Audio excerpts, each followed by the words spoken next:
주신 말씀은 마가복음 9장 14절에서 29절 말씀입니다. 마가복음 9장 14절에서 29절 말씀입니다. 자유신 줄 알고 제가 봉독해 드리겠습니다. 이에 그들이 제자들이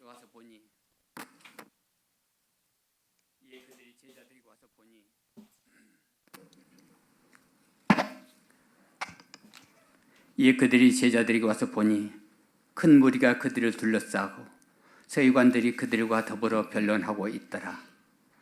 온 무리가 곧 예수를 보고 매우 놀라며 달려와 문안하거늘 예수께서 물으시되 너희가 무엇을 그들과 변론하느냐? 무리 중에 하나가 대답하되 선생님 말 못하게 귀신 들린 내 아들을 선생님께 데려왔나이다.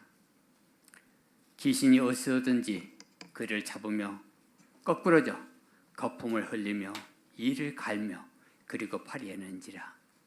내가 선생님은 제자들에게 내쫓아 달라 하였으나 그들이 능히 하지 못하더이다. 대답하여 이르되 믿음이 없는 세대여, 내가 얼마나 너희와 함께 있으며 얼마나 너희에게 참으리요. 그를 내게로 데려오라 하시매 이에 데리고 오니 귀신이 예수를 보고 곧 그 아이로 심히 경련을 일으키게 하는지라. 그가 땅에 엎드러져 구르며 거품을 흘리더라. 예수께서 그 아버지에게 물으시되 언제부터 이렇게 되느냐 하시니 이르되 어릴 때부터이다. 귀신이 그를 죽이려고 불과 물에 자주 던졌나이다. 그러나 무엇을 하실 수 있거든 우리를 불쌍히 여기사 도와주시옵소서. 예수께서 이르시되 할 수 있거든이 무슨 말이냐? 믿는 자에게는 능히 하지 못할 일이 없느니라 하시니 곧 그의 아이 아버지가 소리를 질러 이르되 내가 믿나이다. 나의 믿음이 없는 것을 도와주시옵소서 하더라. 예수께서 무리가 달려와 모이는 것을 보시고 그 더러운 귀신을 꾸짖어 이르시되 말 못하고 못 듣는 이 귀신아, 내가 내게 명하노니 그 애에게서 나오고 다시 들어가지 말라 하시매 귀신이 소리 지르며 아이로 심히 경련을 일으키게 하고 나가니 그 아이가 죽은 것 같이 되어 많은 사람이 말하기를 죽었다 하나 예수께서 그 손을 잡아 일으키니 이에 일어서니라. 집에 들어가심에 제자들이 조용히 묻자오되 우리는 어찌하여 능히 그 귀신을 쫓아내지 못하였나이까? 이르시되 기도 외에는 다른 곳으로는 이런 종류가 나갈 수 없느니라 하시니라. 네. 기도 만능주 믿음이 위험한 이유란 주제로 오세훈 형제님께서 말씀 전하실 때 많은 은혜 받으시길 바라겠습니다.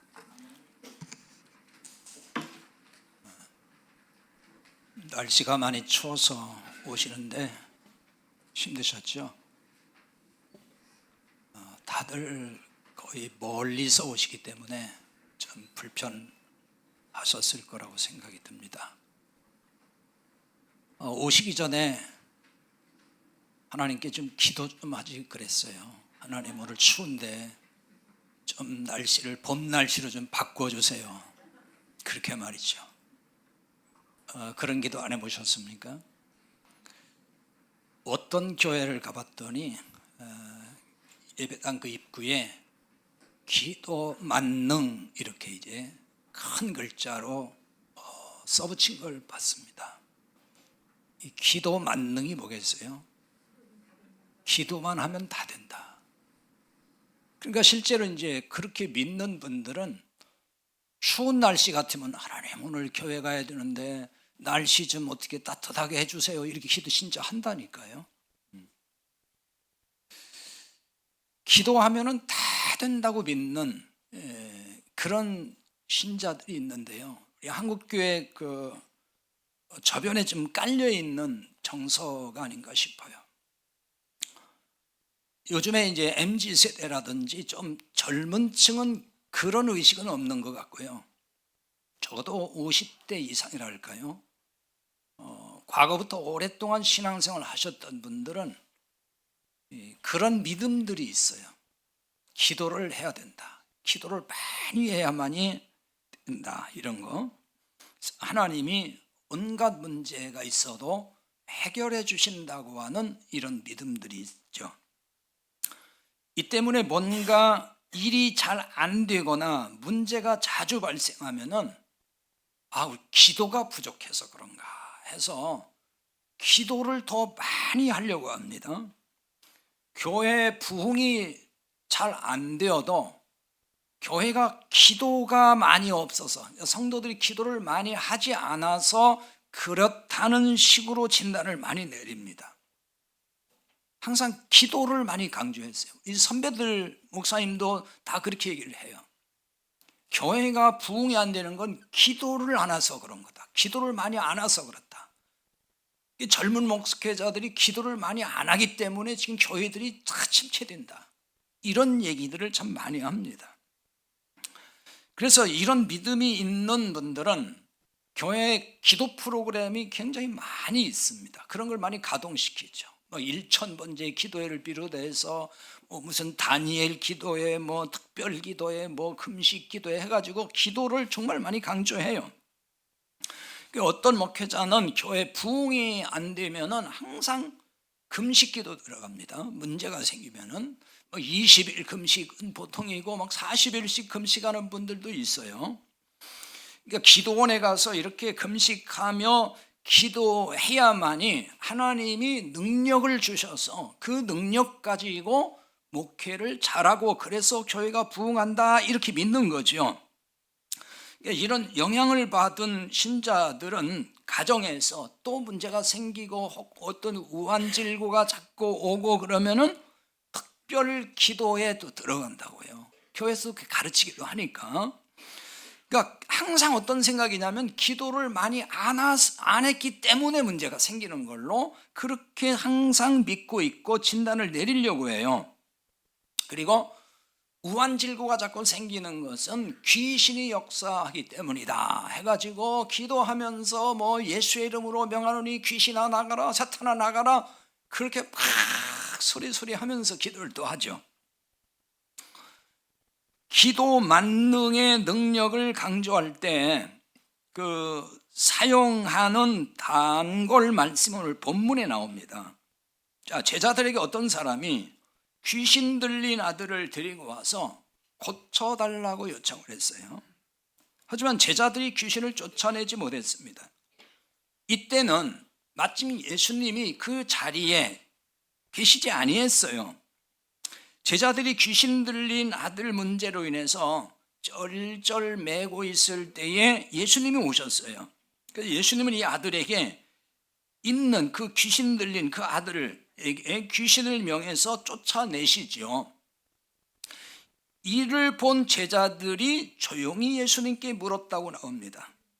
28절이죠. 우리는 어찌하여 귀신을 쫓아내지 못하였나이까? 이렇게 물어요.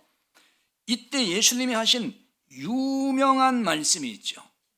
기도 외에 다른 것으로는 이런 종류가 나갈 수 없느니라 하는 바로 이 말씀이에요.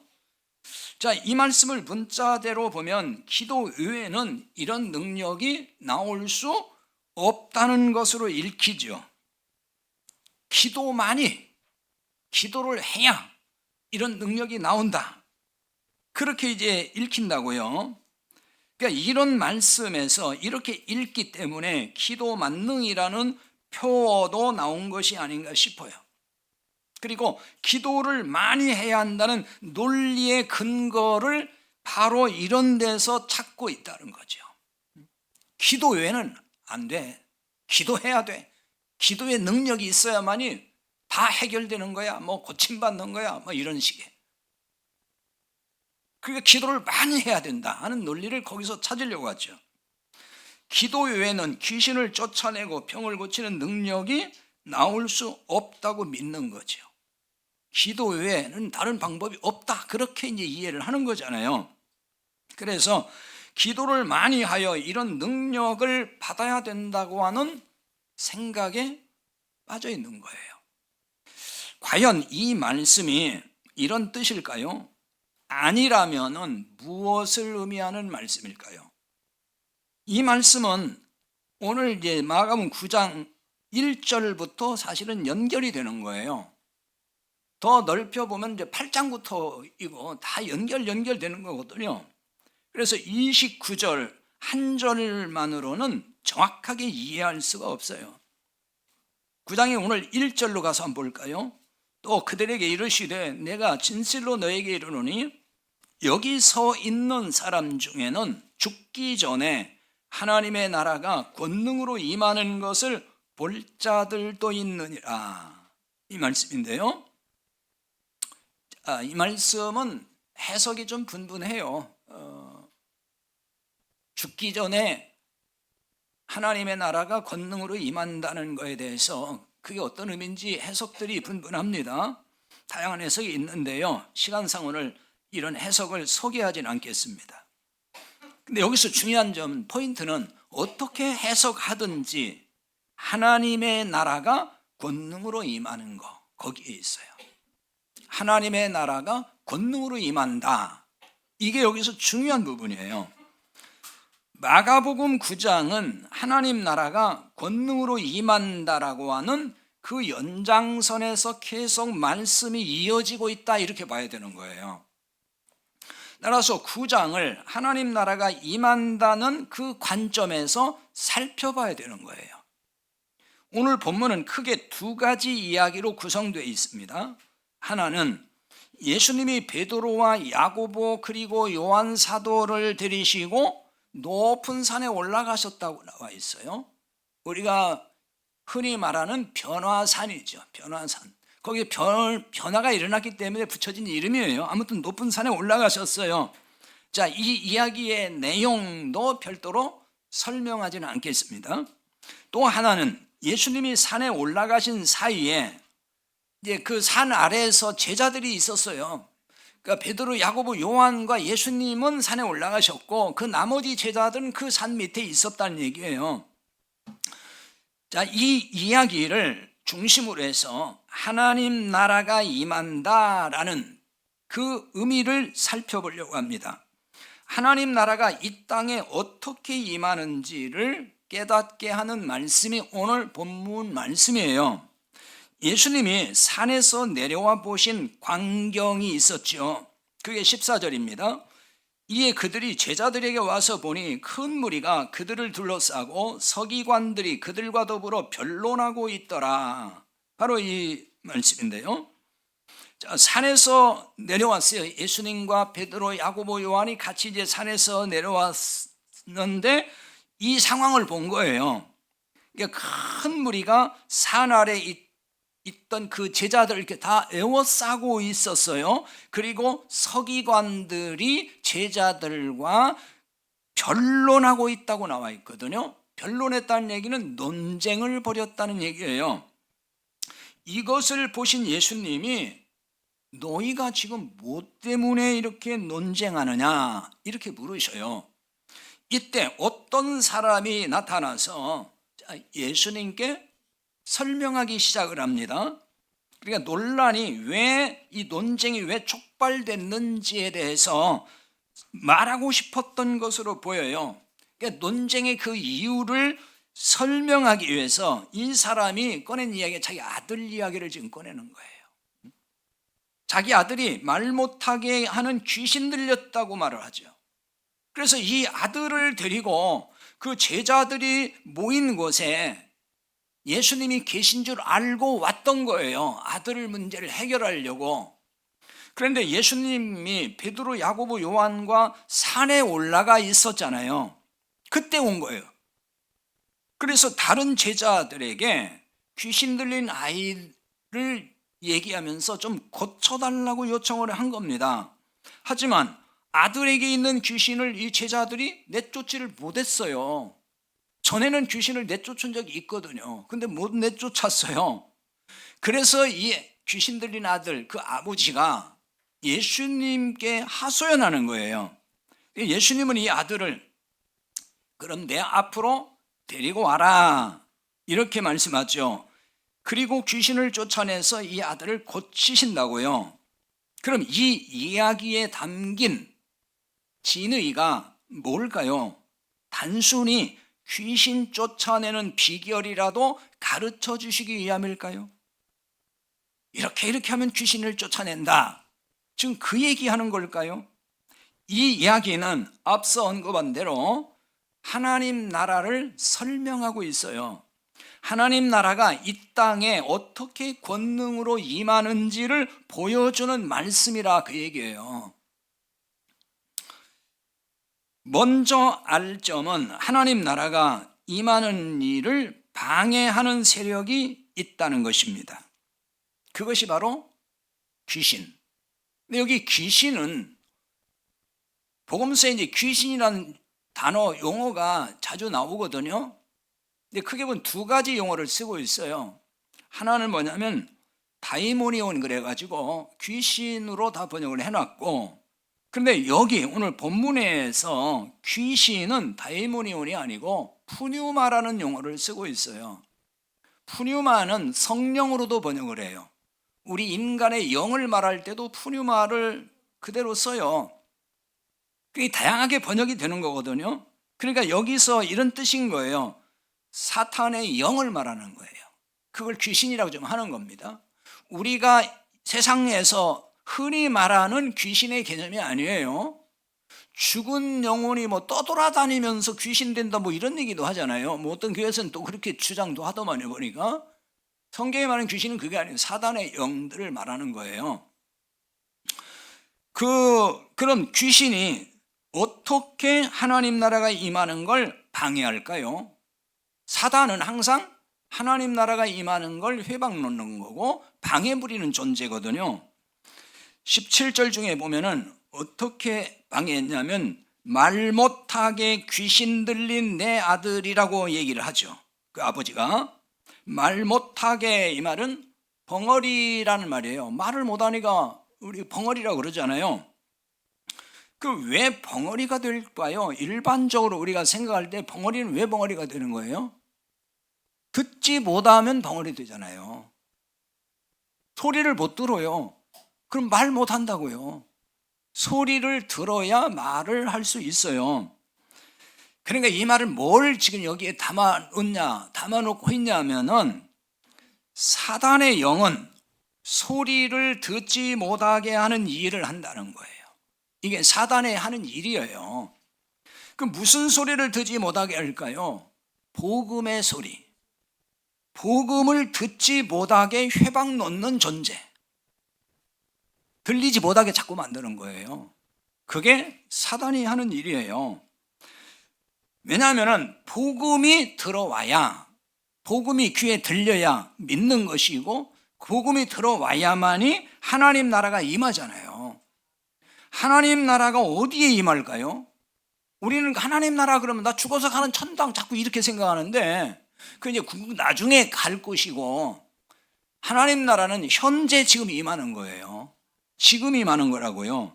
누가복음 17장 20절에서 21절에 보면은 바리새인들이 예수님께 물어요.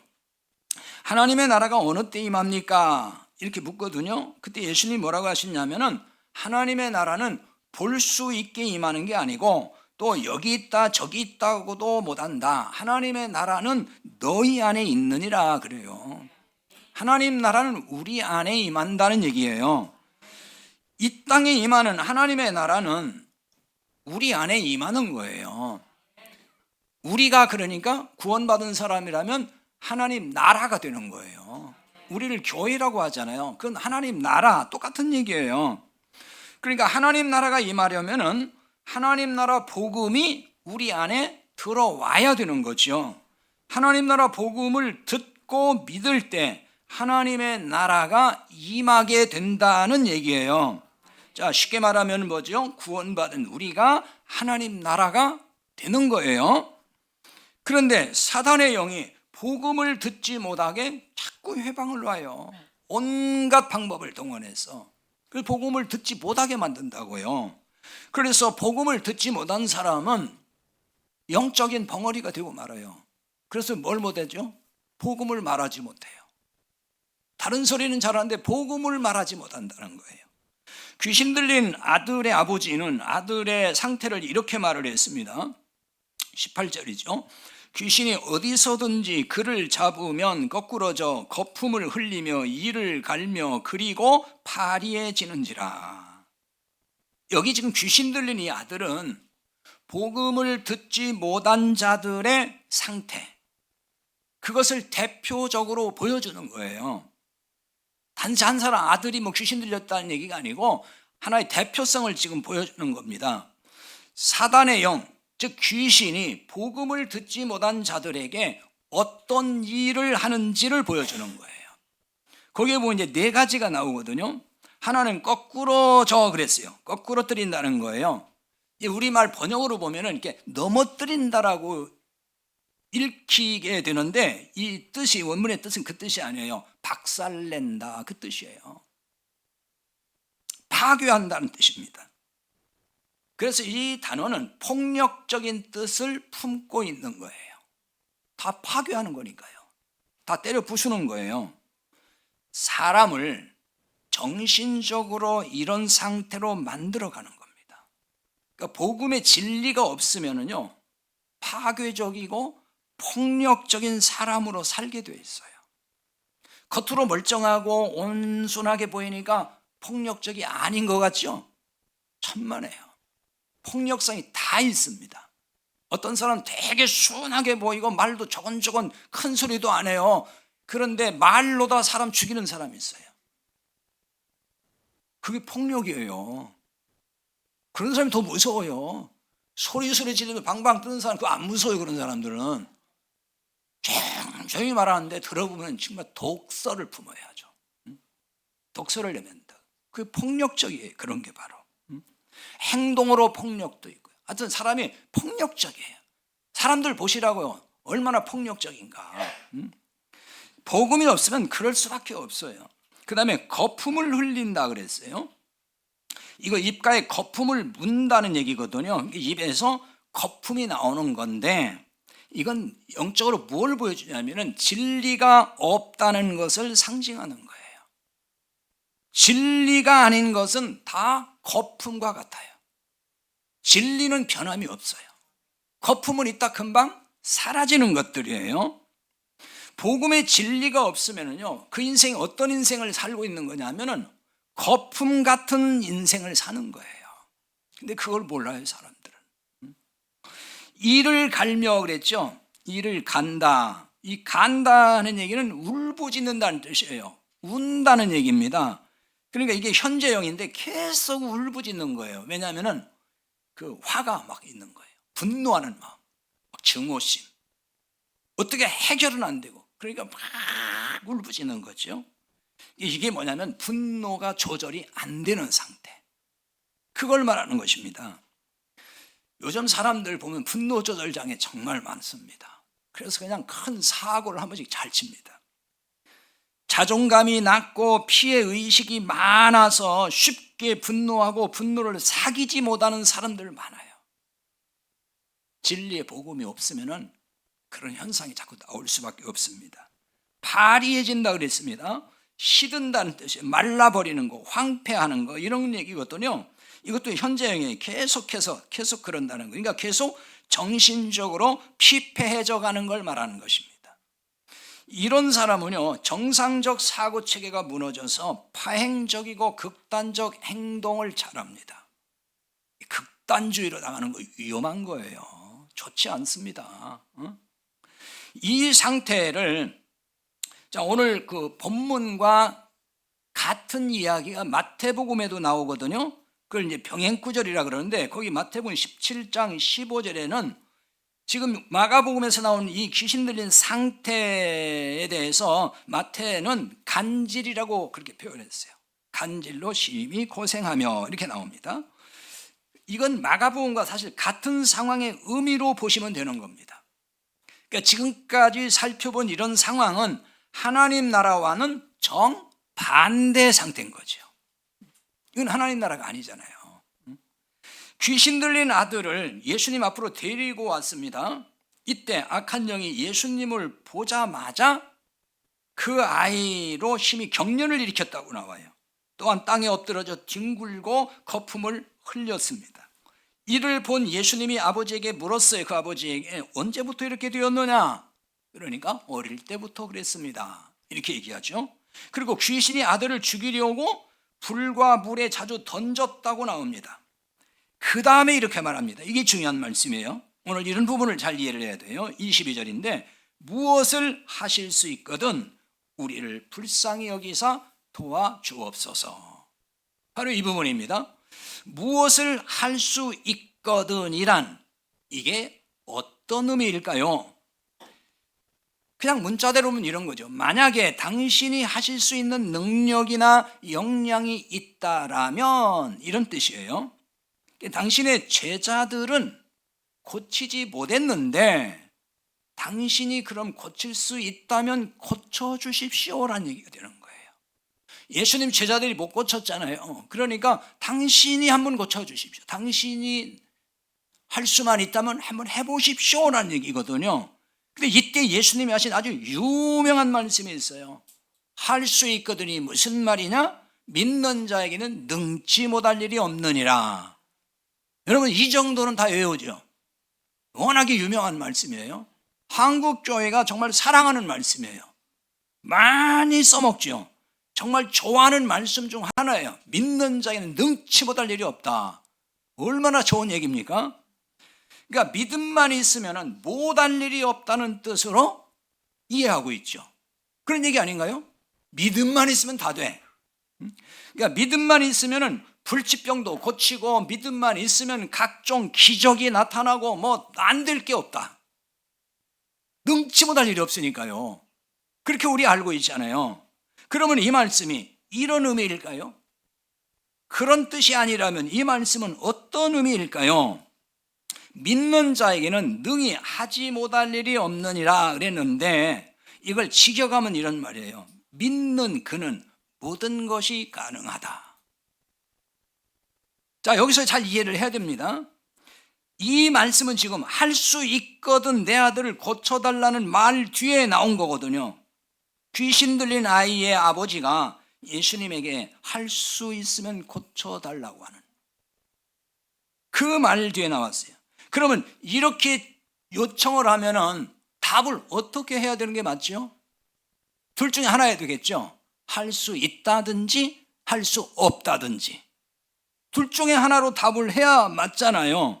근데 예수님이 뭐라고 답을 하셨나요?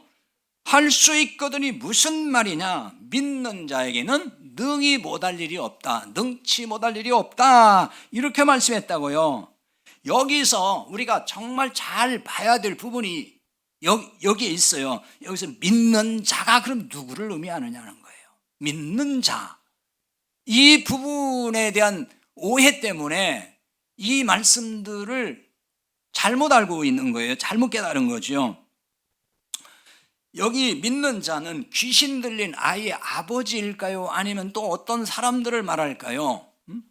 귀신 들린 아들 아버지로 보면은 이게 앞뒤가 맞지 않아요. 귀신 들린 아들 아버지가 자 예수님께 당신은 할 수만 있으면 해주십시오. 할 수 있습니까? 뭐 그런 얘기잖아요.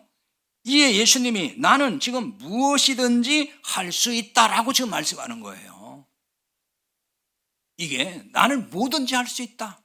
그런 말씀이에요. 쉽게 말하면 예수님은 못하실 일이 없다는 뜻인데요. 그런데 우리가 믿음만 있으면 무엇이든지 할 수 있다는 뜻으로 그렇게 오해하고 있다고요. 그러니까 우리가 믿음만 있으면 뭐든지 할 수 있다. 그렇게 알고 있잖아요. 그렇지 않아요? 그러니까 이거는 그 믿는 자를 귀신 들린 아이의 아버지로 보기 때문에 오는 현상인 거예요. 그 아버지가 믿음만 있으면은 그 아들 귀신 나가고 나을 수 있다.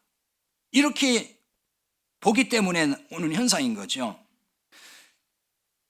혹자는 이렇게 얘기할지 몰라요. 믿음만 있으면은 주님이 무엇이든지 해주신다는 뜻이 아닙니까? 이렇게요. 이렇게 보면 좀 그럴듯해 보여요. 그러나 잘 생각을 또 해봐야 됩니다. 그러면 우리가 믿음만 있으면은 주님께서 온갖 기적, 온갖 일을 다 해주시나요?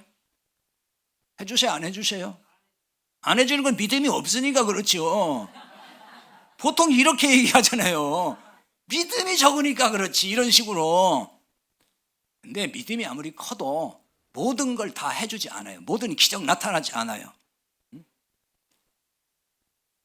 그럼 모든 병 다 나아야 될 거 아니에요. 믿습니다 하면은 그렇지 않잖아요. 그러니까 믿는 자가 누구냐, 이걸 잘 이해를 해야 돼요. 여기서 믿는 자는 예수님 자신을 의미하는 거예요.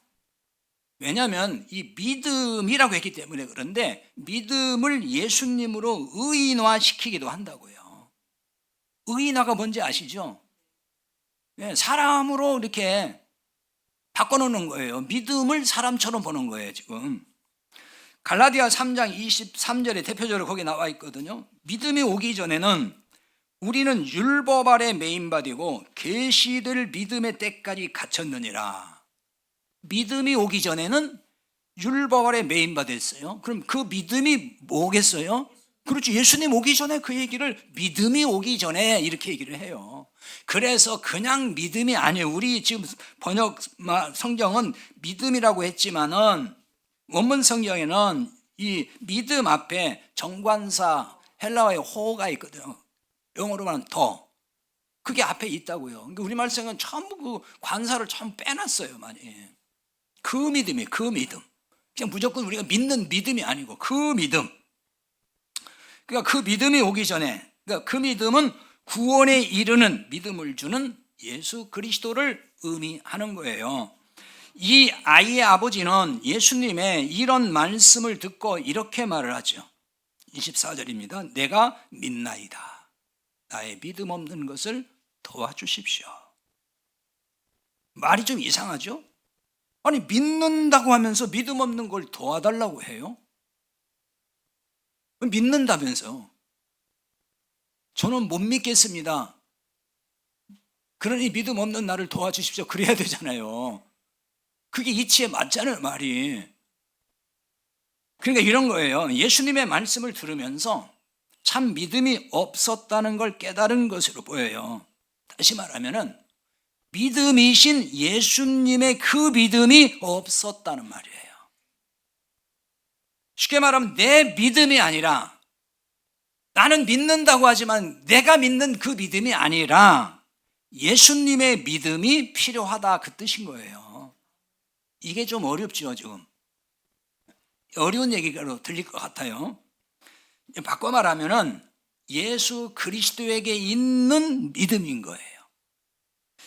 갈라디아 3장 22절에서 조금 보충적으로 볼게요. 그 부분을 보기 위해서. 갈라디아 3장 22절에 이렇게 말씀해요. 그러나 성경이 모든 걸 죄 아래 가두었으니 이는 예수 그리스도를 믿음으로 말미암는 약속을 믿는 자에게 주려 함이라. 예수 그리스도를 믿음으로 이렇게 되어 있잖아요. 이게 목적격 같이 보이는 를, 그러니까. 근데 이게 원문에서는 소유격으로 되어 있어요. 그럼 소유격으로 보면 이게 무슨 뜻이, 어떻게 번역해야 되냐면은 예수 그리스도를 믿음으로가 아니고 예수 그리스도의 믿음, 예수 그리스도의 믿음인 거예요. 같아요? 달라요? 내가 예수 그리스도를 믿음으로 된다, 그 얘기가 아니고 예수 그리스도의 믿음으로. 다르잖아요. 이런 얘기 처음 들으니까 좀 어렵죠. 도대체 예수 그리스도를 믿으면 되지, 예수 그리스도의 믿음으로. 내가 믿는 믿음으로 되는 게 아니란 말이에요. 예수 그리스도의 그 믿음으로. 잘 이해가 안 되면 끝나고 또 한번 들어보세요. 예수님은 이 아들에게 있는 귀신을 꾸짖어 쫓아내셨습니다. 그러므로 귀신이 떠나고 예수님이 이 아이를 일으켜 세웠어요. 그리고 어느 집인지는 모르지만은 그 예수님이 어떤 집에 들어가셨습니다. 이때 제자들이 조용히 예수님께 물었습니다. 예수님, 우리는 어찌하여 그 귀신을 쫓아내지 못한 것입니까? 예수님이 이렇게 말씀하시죠. 기도 외에 다른 것으로는 이런 종류가 나갈 수 없느니라. 자, 오늘 지금 2월 달에 와서 기도와 관련한 설교 계속하고 있습니다. 오늘 바로 이 말씀을 이해하기 위해서 앞에 이야기를 쭉 설명한 거예요. 왜? 이게 다 연결돼서 이해를 해야 되기 때문에. 기도 외에 다른 것으로 이런 종류가 나갈 수 없느니라. 자, 기도와 관련된 거죠. 근데 이 말씀을 대부분 앞서 설명했지만 기도 만능으로 이해하고 있는 경향이 있다고요. 기도 외에는, 그러니까 기도만이 된다, 이런 식으로. 그냥 무조건 기도해야 된다. 자, 그럼 이 말씀이 과연 그런 뜻일까요? 자, 앞에서 9장의 이야기는 하나님 나라가 어떻게 능력으로 임하는지를 보여준다고 그랬죠. 그러니까 단순히 귀신 쫓아내는 방법을 가르쳐주는 말씀이 아니란 얘기예요. 이 관점에서 볼 때 바로 이 말씀의 의미를 깨달을 수가 있어요. 그러니까 하나님의 나라가 어떻게 권능으로 임하는가, 바로 그 관점, 그 시각을 통해서 이 귀신 나간 이야기를 봐야 된다, 그 말이에요. 이 말씀을 이해하기 위해서 자, 또 같은 병행구인 마태복음을 살펴봐야 됩니다. 마태복음 17장 20절에 보면 이렇게 되어 있죠. 너희 믿음이 작은 까닭이니라. 진실로 너에게 이르노니 만일 너희에게 믿음이 겨자씨 하나를 만한 만큼만 있어도 이 산을 명하여 여기서 저기로 옮겨지리라 하면 옮겨질 것이요 또 너희가 못할 것이 없으리라. 지금 이 말씀도 오늘 본문과 똑같은 이야기가 전개되다가 마지막에 믿음 이야기가 나온 거예요. 믿음이 작은 연고다. 마태는 그러니까 제자들이 예수님은 그렇게 귀신을 쫓아내는데 왜 우리는 안 됩니까? 이럴 때 마태는 뭐라고 하냐면 너희가 믿음이 작은 연고다, 이렇게 지금 얘기한단 말이에요. 그럼 여기 믿음이 작다, 어떤 믿음이 작다는 걸까요? 여기 믿음이 작다도 그 앞에 정관사 그가 빠져 있어요, 번역에서. 그 믿음이 작다. 그럼 그 믿음은 예수님에게 있는 그 믿음인 거예요. 믿음이 작다는 말은 이게 크고 상대적으로 작고 뭐 그런 얘기하는 게 아니에요. 여기서 믿음이 작다는 말은 없다는 뜻으로 지금 쓰는 거예요. 믿음이 없다. 자, 이거 뭐 원문 여러 가지 설명은 제가 하지 않을 건데요. 그 사본이 여러 가지가 있어요. 표준 원문이라는 게 있는데 거기에는 이게 믿음이 없는 걸로 번역을 해놨어요. 믿음이 없는 불신앙. 그래서 거기에 아주 잘 맞춰서 번역한 성경이 이 구절에서는 킹제임스 버전이에요. 그러니까 킹제임스 버전을 보면 거기에는 믿지 아니하기 때문이라 이렇게 번역을 해놨어요. 믿음이 작다라고 하지 않고 믿음이 없기 때문이다. 믿지 아니하기 때문이다. 그러니까 믿음이 없다, 그 얘기잖아요. 그럼 무엇을 믿지 아니했을까요? 이게 이제 중요한 거예요. 그걸 알기 위해서는 예수님이 이 사건 전에 무엇을 말씀했는지를 봐야 돼요. 그럼 뭘 말씀했냐면은 십자가 죽음과 부활을 말씀을 했어요. 마태복음에서는 16장에서, 그 다음에 17장에 그 귀신 들린 아이 이야기 나오는 거거든요. 그 다음에 마가복음에서는 지금 9장에 귀신 들린 아이 이야기 나오는데 8장에서 그런 말씀을 해요. 8장에서. 그러니까 거기에 뭐 어떤 말씀하냐면 예수님이 많은 고난을 받고 죽임을 당하고 부활하신다. 예수님이 그 말씀을 처음으로 하시는 거예요. 십자가의 죽음과 부활 이야기를 하신다고요. 그런데 제자들은 이 말씀을 깨닫지를 못해요. 그래서 못 받아들이고 뿐만 아니라 믿지를 않는 거예요. 이게 예수님의 믿음이거든. 이게 십자가의 죽음과 부활이 예수님의 믿음이에요. 그래서 예수님은 그 길로 가시는 거예요. 그 믿음대로. 그런데 마가는 왜 믿음의 문제로 말하지 않고 기도의 문제로 접근을 했을까요? 기도 외에는 그랬잖아요. 마태는 기도 얘기를 한 게 아니고 믿음의 문제로 얘기를 했거든요. 근데 마가는 믿음의 얘기는 빼놓고 기도의 문제로 접근을 해서 얘기를 했어요. 그러니까 표면상으로는 서로 다른 말 같지만 사실은 같은 뜻으로 봐야 돼요. 왜 그렇게 봐야 되냐면은 기도라고 됐기 때문에, 그럼 기도의 기준, 표준이 무슨 기도죠? 예수님이 가르쳐준 기도잖아요. 예수님이 기도를 가르쳐달라고 하니까 너희는 이렇게 기도하라 그랬잖아요. 그러니까 기도의 모든 표준은 예수님이 가르쳐준 소위 말하는 주기도문인 거예요. 거기에 보면은 하나님 나라와 관련해서 예수님이 말씀한 게 있다고요. 기도를 가르쳐주면서 마태복음 6장 10절인데 나라가 임하시오며 뜻이 하늘에서 이루어진 것 같이 땅에서도 이루어지이다. 이렇게 기도하라는 거예요. 이것은 예수님의 십자가 죽음과 부활을 통해서 이루어지는 거예요. 하나님의 나라가 이 땅에 이루어지는 거, 그 뜻이에요. 그러니까 복음이 전파됨으로 이루어져 가는 거죠. 그리고 또 궁극적으로는 주님의 재림을 통해서 완성되는 것입니다. 기도 외에 이런 종류가 나갈 수 없다는 말을 바로 이런 관점으로 봐야 되는 거예요. 그러니까 우리가 흔히 생각하는 믿습니다 그 기도가 아니라고요. 자기가 막 그냥 마음에 있는 거 없는 거 막 다 꺼내놓고 뭐 믿습니다, 주실 줄 믿습니다, 무턱대고 막 주실 줄 믿습니다는 그 기도를 얘기하는 게 아니라고. 이게 예수님이 이 아이의 귀신을 기도로 쫓아냈어요? 기도로 쫓아낸 게 아니에요. 여기서 기도는 전에 한번 설명을 드렸는데요, 프로슈케라고 하는 단어를 명사를 썼는데 이거는 프로슈코마이라고 하는 기도하다라는 동사에서 나온 거죠. 그러니까 근데 프로슈코마이라는 게 뭐라겠죠? 하나님의 원하심을 내가 알고 그걸 깨닫고 그렇게 되기를 바란다는 뜻이라고 그랬어요. 이것이 기도의, 성경에서 가르치는 기도의 본질이에요. 하나님이 원하시는 거, 하나님의 뜻이라고 하잖아요. 보통 그걸 내가 알고 깨닫고 그것이 이루어지기를 위해서 그걸 바라고 기도하는 거, 그게 기도의 본질이에요. 이것이 다른 말로 주님의 믿음이라고 하는 거예요. 예수님은 이 아이에게 있는 귀신을 말씀으로 쫓아냈어요. 기도해서 쫓아낸 게 아니에요. 그러니까 우리가 생각하는 그 기도로 쫓아낸 게 아니란 말이에요.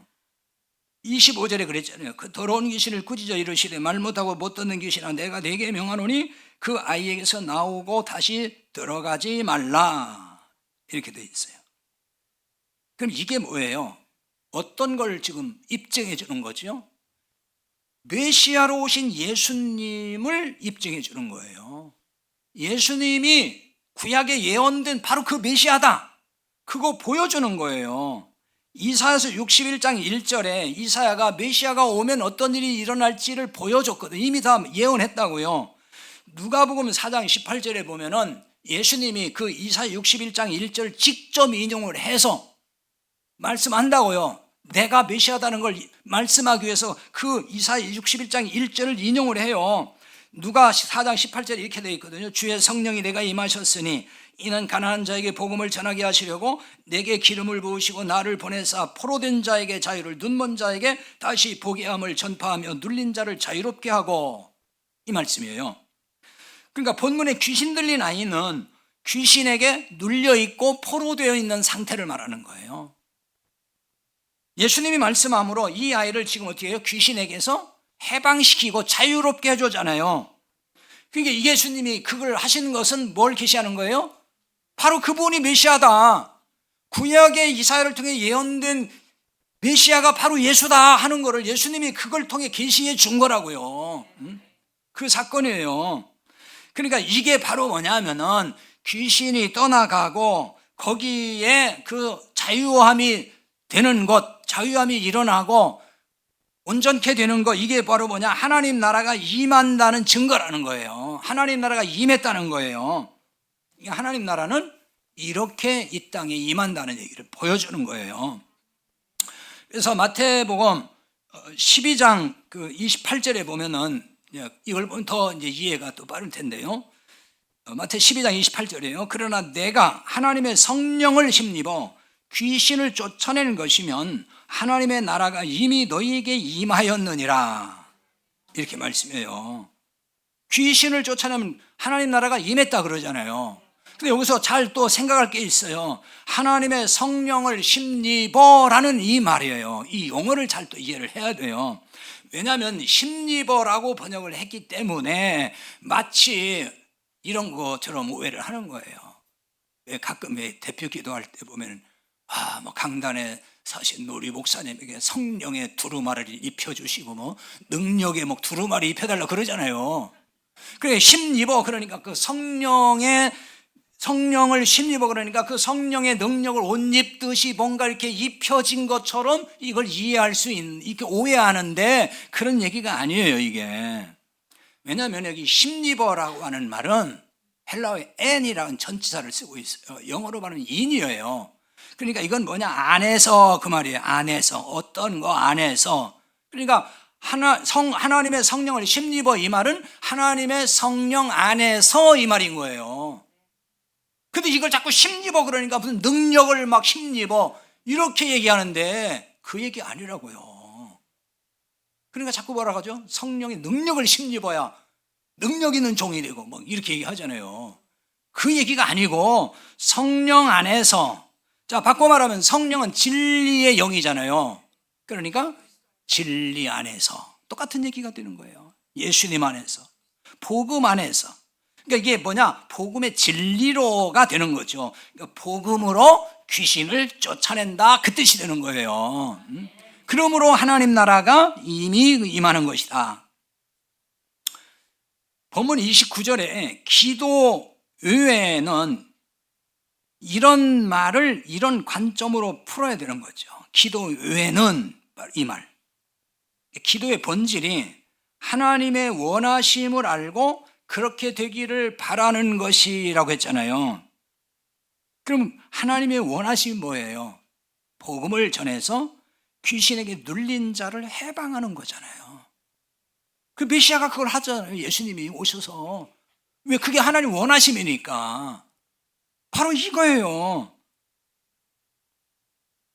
그러니까 기도 그 자체에 능력이 있는 게 아니라 그 말이에요. 기도 자체에 능력이 있는 게 아니에요. 하나님의 능력은 복음에서 나온다고요. 로마서 1장 16절 잘하는 말씀이에요. 거기 그렇게 되어 있잖아요. 이 복음은 모든 믿는 자의 구원을 주신 하나님의 능력이 됨이라. 복음은 뭐예요? 하나님의 능력이라고 그러잖아요. 구원을 주는 능력. 그게 뭐예요? 귀신 나가고 구원받는 거잖아요. 그 능력이 복음이라고 하잖아요. 기도 자체가 능력이라고 얘기 안 한다고요.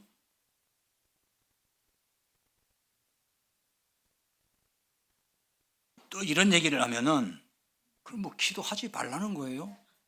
나 이럴까 봐서 또 겁난다니까요. 막 시비 걸까 봐서. 기도 소용없다는 거예요? 막 이렇게. 그런 얘기 아니에요. 기도만이 능력이라고 믿거나 기도 만능을 믿는 것은 성경적이지 않다고 얘기해요.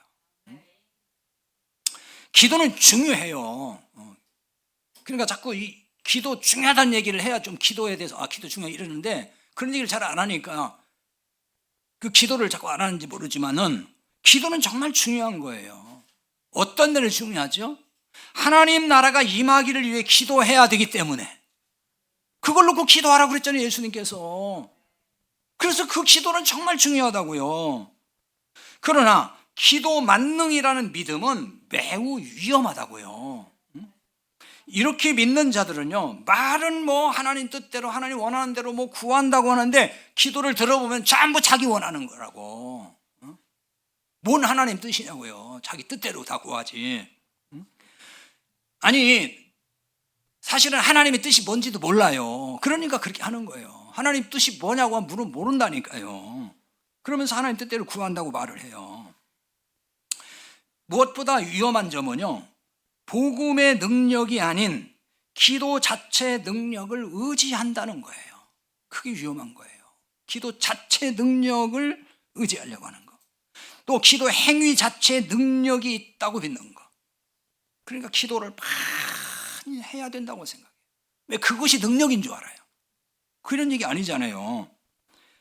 기도 만능주의에 빠진 신자들 치고 복음을 제대로 깨닫고 말하는 사람을 본 적이 없어요. 그런 사람들은 거의 다 율법주의자예요. 신비주의에 빠져 있고 성경의 복음 관심 없어요. 성경에 이런 말씀 복음입니다 하면 관심 안 가져요. 나는 기도해서 다 응답받는데 무조건. 난 기도해서 다 보는데 뭘 공부를 또 하니?